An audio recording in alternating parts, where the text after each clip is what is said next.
me okay? No. Yep. Do I need the mic? Okay, all right. You had to do it, so I have to use the mic. All right. So my name is Jason Beck. Those of you that don't know me. Jason, you gotta keep it like right. Do I have to keep it right there? You can't hear it. Okay, this is weird. Well, it hides part of the face. All right. I appreciate that. So those of you that do not know me, my name is Jason Beck. I am a longtime Peoria resident. I am a longtime CCV member, and I want to kind of tell you a little bit about my story. Kind of tell you, who I am as a person, who I am as a father, who I am as a husband and a father, and a business owner, and then tell you kind of my why. Tell you what my plan is from there. So I'll try to kind of keep it to 10 or 15 minutes. Anybody that knows me here knows that I'm long-winded, so I promise I will try to stick to that. All right. So I grew up in southern Missouri, single mom, no dad in my family whatsoever, and grew up with a lot of hate, division, and in and out of foster care for the majority of my life. Pretty tough. Does not affect me now, but then I was a pretty tough character to deal with. As Jane says, she is the best part of me at this point, I would say, right? And, yeah, Jason 2.0. I went through the process. I joined the Marine Corps at 18. Spent a number of years in the Marine Corps and ended up at a place called the Gracie Jiu-Jitsu Academy. I taught Brazilian Jiu-Jitsu combatives to military and special operations around the world. From there, all I was around was tough guys, far away from God, really not focused on community, focused on myself, focused on how I was going to survive the fight, how I was going to, well, the thing does really change, doesn't it? I have to keep it right there. How I was going to take care of me and me only. After a number of years, I started a business that was a body armor business. I'm still in that same industry. And then I started earning money, doing really well, and became very successful. We literally built body armor for every single president, prime minister, you name it, for people all over the world, every federal agency. And after a while, money wasn't the answer, and I kind of had to wake up. Some people would say I had to pull my head out of my butt, right? and in 2008, 2009, started going to CCV, and slowly but surely started to walk the right path, and not necessarily just our church, the church that I go to, but it was really God, waking me up and actually looking at the things that I have instead of financial, but looking at how I could serve others.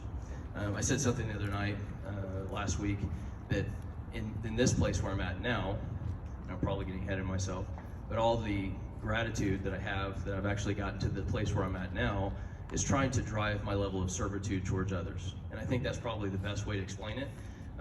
The level of servitude, because of my upbringing, I'm a natural protector.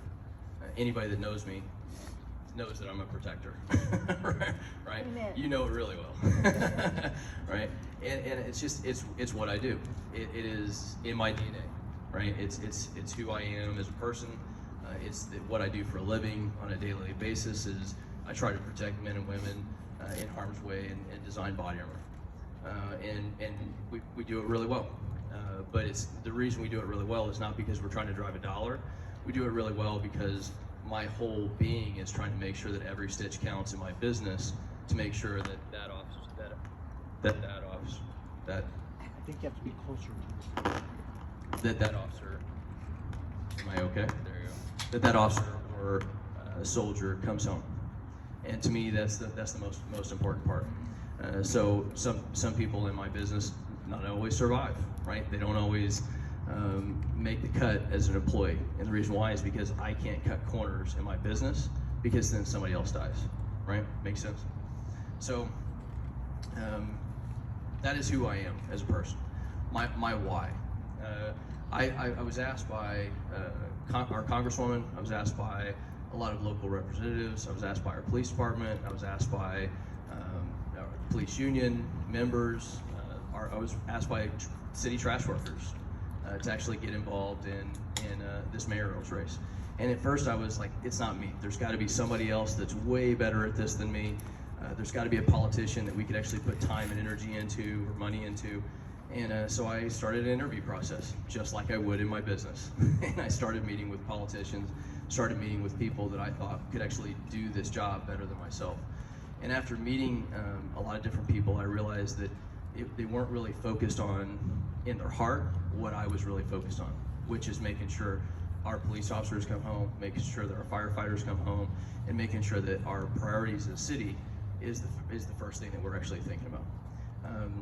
In any church that you go to, right, we have a couple pastors here. Thank you for being here. But they'll say every single time, the first dollar out of your pocket shows your priority. We say that to our children. So we have 7 or 6. I almost said 7. We don't have 7. We have 6. I keep hoping for 7. That's not going to happen. We have 6 boys, and if I look at my 21-year-old's checkbook, I can tell you what his priority is, just like any of us could, right? And in this city, what our priority is not what us as parents or citizens of the West Valley want. I love parks. I think parks are amazing. We have some of the most amazing parks in the entire state, in our city. But the plan of my opponent is to spend $300 million, not exaggerating, it's a little, well, maybe a little bit, it's $298 million on new parks and nothing on public safety and nothing on economic development. The problem that I have with that is not showing our true priority as citizens, right? So there's a couple of police officers here, right? So there's people that have actually either former or current police officers. You've got the director of the executive director of the Arizona Police Officers Association that's here. His job is to make sure that officers come home, right? Our jobs as citizens are to make sure, or should be, to make sure that our police officers come home. It's what I do, and it's naturally, obviously, what I do as a daily basis anyway. For me, when I see that we're not focused on that priority, it's a problem, right? And that's what really started to wake me up and started to make me look at this. Then I started looking at the economic development aspect. If we're spending money on parks and we're not driving business, how do you pay for services for our city? How do we take care of pensions? How do we actually take care of trash workers? How do we stay competitive in the West Valley? And the answer is we're not. We're simply not. But the problem is most people aren't awake to that. They've gone through a lot of election seasons over the last couple of years, and it's drained people mentally. And we haven't necessarily thought about our city. We've thought about our national election. Well, my problem with that is if it doesn't start here in the city election, if it doesn't start with the school districts, we can't change our country at all. So I believe that we have to start it locally. And that's really where we started to derive from. So I had one question for a city council member that was asked, and she asked that question for me on June 15th. The question is why are we giving a 7.5% or 8% raise to a city manager to $250,000 to $270,000, something like that, instead of actually making sure that our law enforcement was fully staffed. The city of Peoria, as an example, is understaffed by 27 police officers today. So south of Bell Road, who lives in Peoria? If you could raise your hands. Who lives north of Bell Road? If you could raise your hands. Who lives south of Bell Road? A couple people. You definitely in south of Bell Road. South of Bell Road, we have 7 officers at any point in time, during the daytime or during heavy season. North of Bell Road, think about how big north of Bell Road is. What would you think that we would have north of Bell Road? It's 5 or 6 times the size of south of Bell Road. We have 5 police officers. 5. One accident takes 3 to 4 police officers off the street. One domestic violence, which we have all the time, right? It's the one of the number one killers of police officers is DV or domestic violence incidents, right? We have to have 2 police officers on that incident, no matter what, right? So, just some basic statistics, and I'll kind of go from there. We have a 333%. This is not an exaggeration. I wished it was. 333% increase in murders in our city right now. So we had 13 murders last year. 2 years ago, that's from 2019 to this previous year, 2021. We had 3 in 19. We had 13 this last year, right?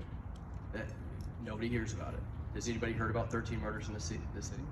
We had a mass shooting on June 17th, 2 days after the question was asked to the mayor, where she said our law enforcement is fully staffed. We're fully staffed. 2 days later, we have 11 people shot in our city and 1 person killed by a kid that had just converted to Islam about a month beforehand. So the problem with that is our priorities are the wrong place. I say the same thing about politicians. Our picker is wrong, right? We're picking the wrong people. So this is an interview process. If we just look on from a law enforcement basis, this is my background, right? This is what I'm built to do. It's what I'm driven to do on a daily basis. From an economic development side, my why is I started my business to, you know, if anybody knows where Tier Tactical is, it's Olive in the 101. You know, we're the largest employer outside the city of Peoria, PUSD, the city of Peoria, and then it's Tier Tactical. We have 300 employees, right, give or take the day that the millennial quits, right?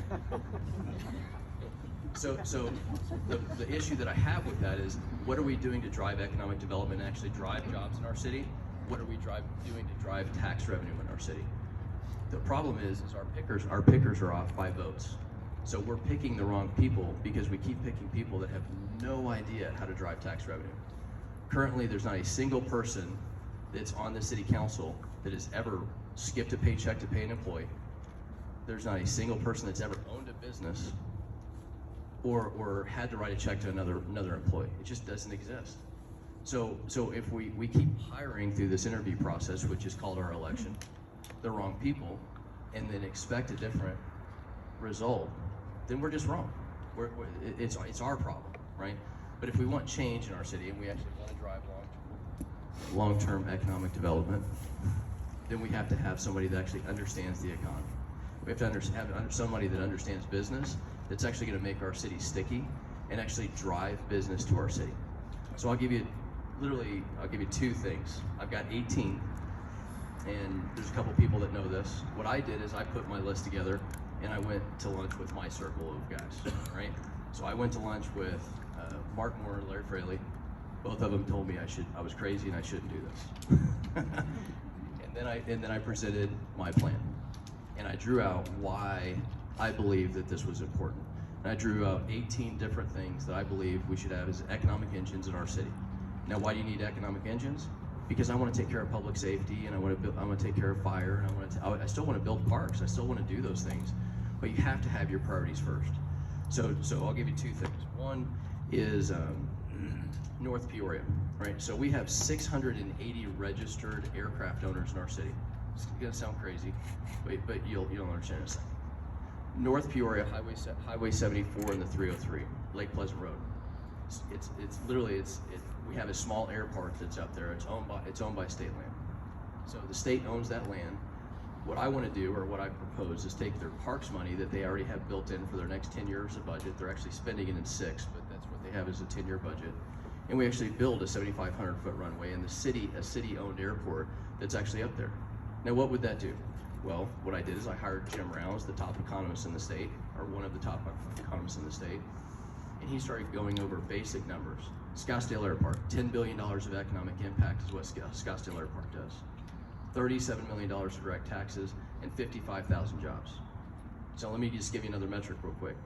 Over 85% of our citizens in our city leave Peoria to go to work somewhere else.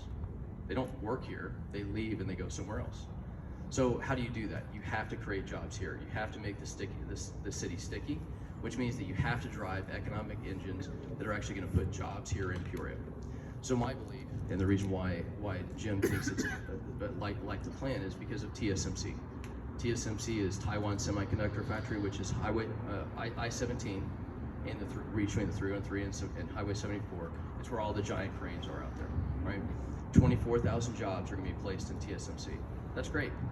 It's the size of Intel, but that's not the exciting part. It's all the subcontractors that come from that. That's where our capability comes into play, right? It also is the future of our city. We should have employees that actually not only work there, but also work for all those subcontractors there. So the way to attract that is to have a location like an airport that's equal to Scottsdale. We don't have to be Scottsdale. We just need to be Peoria, and a really good version of Peoria. But what that does is his early estimate is between 2.5 and $3 billion of economic impact. It would be the single largest by about 40% of the city's economy, economic impact wise, just in one location. So that's one, right? Second thing is downtown Peoria. And I'm gonna give you an example. We always focus on north. The majority of the hands in here, we live north of Bell Road. And that's awesome. But the problem is if you're the mayor, my belief and my Christian belief is that you're supposed to be the mayor of everybody and not just somebody. Amen. And I really believe that, right? Amen. So the thought process is we actually need to take downtown Peoria. Who has driven on Grand Avenue? I definitely want to see this in the last, let's say, year. Who has driven on Grand Avenue and not blown a shock out in the last year? Right? Everybody laughs, but they know it's true, right? Why is that? Well, we don't maintain it because we don't drive any revenue down there. There's 3 items that drive revenue that's off of Bell Road: Taco Bell and Wendy's, and maybe if you're going to State Trailer. There's literally nothing else there down there.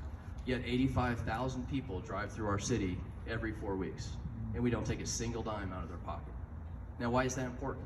Because you have Surprise residents and Waddell residents and Wickenburg residents that drive all the way through. You have Peoria and Glendale. They drive through our city, and we do not drive any revenue from that. Why is that important? Because it puts tax dollars in our pockets to where we can actually drive services and take care of police and fire and build parks, all the parks you want if you want to do those types of things. But you have to have an economic plan and actually look at these pieces. So I've identified 18 different locations. Those are the 2. I presented them to my 2 best friends, and the result was, yeah, you should actually do it. It took me 2.5 hours of convincing, but yeah, I should do it, right? Their reasoning was very similar to what were my concerns. The politicians that I meet are not necessarily always humble. The politicians that I meet get corrupted by different values, or everybody's told that they're the greatest or whatever, right? What I want to do is I want to serve, right? I don't need to do this job. It's not something that I wanted to do. But now that I've bitten into the apple, I don't have a choice. Because now that I want to make sure that police officers come home alive, I want to make sure that our firefighters come home alive, and I know in my heart that I can actually change the economy for the city. And I can set the city up for the next 4 to 8 years and make a difference in the city. And that's 191,000 citizens to 200,000 citizens that I can actually impact. So anybody else that goes to CCV will know that I am not a scalpel at church, right? I'm not gonna, I'm not gonna quote scripture and verse. I'm the guy that's trying to kick people to get into church, right? I'm the hammer at church. I'm the opposite. And the only reason I have that is because my level of aptitude around, I want to protect people, I want to drive people.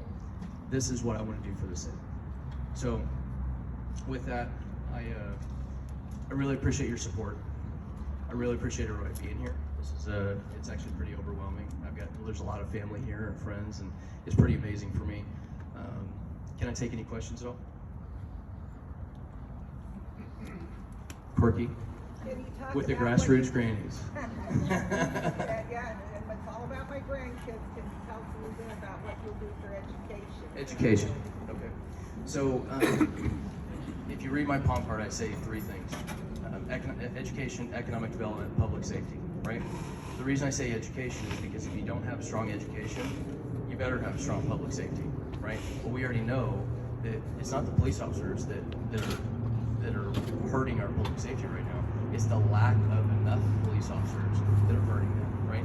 So with education, we do not in the West Valley, and including myself, pass bonds.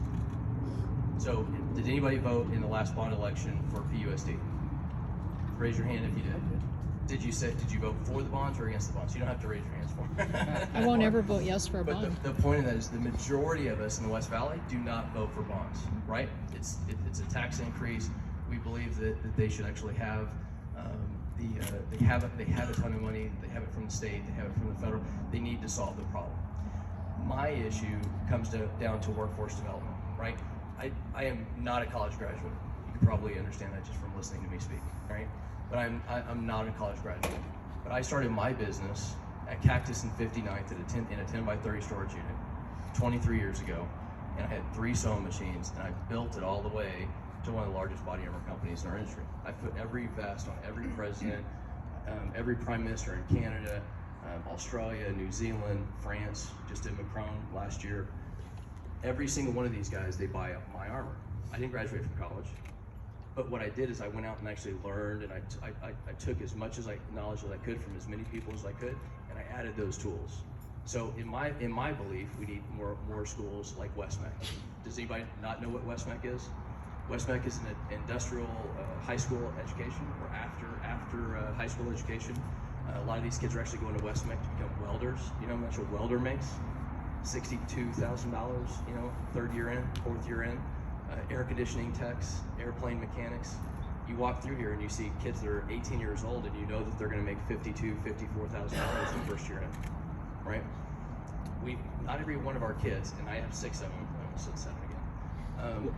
I don't expect them to go to college. In fact, we've already had that conversation. I have 2 that are going to college right now that both of them are like, Dad, I don't know if I'm getting my money's worth, right? If I'm buying a sandwich for $1 and they're only giving me a 75 cents worth of food, I don't feel like I'm actually getting my money's worth. And that's the problem with education day when they graduate from high school. So I believe that we actually need more of these workforce development programs. TSMC, we mentioned that, 24,000 employees, 14,000 are going to be engineers. But out of that 14,000, 7,000 are called technical engineers. That means they have to have a 2-year degree. How do you get a 2-year degree? You're not going to GCC, right? What you're doing is you're doing a Westmec university to be able to do that. So the reason that we met with Westmec is because I think